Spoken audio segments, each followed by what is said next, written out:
Hello అందరికీ welcome back to our channel Babu Harees ఈ diary. ఇవాళ స్పెషల్ వచ్చేసి పోహా అండి. ఎప్పుడు ఉప్మా తినేవాళ్ళు ఒక్కసారైనా ఇది ట్రై చేయాల్సిందే. సో ఫస్ట్ నేనైతే క్యారెట్, కొత్తిమీర, కొంచెం లెమన్, పచ్చిమిర్చి అండ్ ఉల్లిపాయ ఇవన్నీ నీట్గా కట్ చేసుకోవాలి. క్యారెట్ మాత్రం కొంచెం తురుముకుంటే బాగుంటుంది. ఇప్పుడు కొంచెం మందంగా ఉన్న అటుకుల్ని ఒక 2 minutes పాటు వాటర్ పోసుకొని నానపెట్టుకోవాలి. పల్చటి అటుకులు అయితే ఈ రెసిపీకి పనికిరావండి. కొంచెం మందంగా ఉండేలా చూసుకోండి అటుకులు. ఒక 2 minutes వాటర్లో నానిన తర్వాత ఇలా వాటర్ అంతా పిండేసి ఓన్లీ అటుకులు మాత్రం పక్కన ఒక ప్లేట్లోకి తీసుకోవాలి. అండ్ అవన్నీ ఉండలు లేకుండా ఇట్లా సపరేట్ చేసుకోవాలి.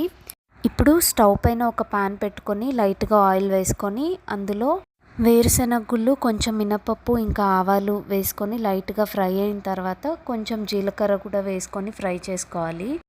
ఇప్పుడు కట్ చేసి పెట్టుకున్న ఉల్లిపాయ, పచ్చిమిరపకాయ ముక్కలు కూడా వేసుకొని ఒక 2 minutes ఫ్రై చేసుకోవాలి.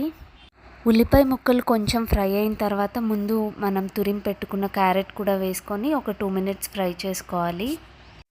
ఇప్పుడు ఇందులోకి లైట్గా పసుపు వేసుకొని అది కూడా కొంచెం ఫ్రై అయిన తర్వాత ఇందాక మనం వాటర్ పిండేసి పక్కన పెట్టుకున్న అటుకుల్ని కూడా వేసుకొని మీ టేస్ట్కి తగ్గట్టు ఉప్పు, అలాగే కారం. నేనైతే కొంచెం కారం వేస్తానండి, మీకు నచ్చితే వేయండి లేకపోతే అవసరం లేదు. ఇప్పుడు దీన్ని ఒకసారి ఉప్పు కారం కలిసేలా బాగా కలుపుకోవాలి. అండ్ ఇంకొకటి, నేనైతే కరివేపాకు ముందు ఆయిల్లో వేయనండి. నాకెందుకో ఈ స్టేజ్లో కరివేపాకు వేసి కలుపుకుంటే ఆ ఫ్లేవర్ బాగా పడుతుంది అని అనిపిస్తుంది.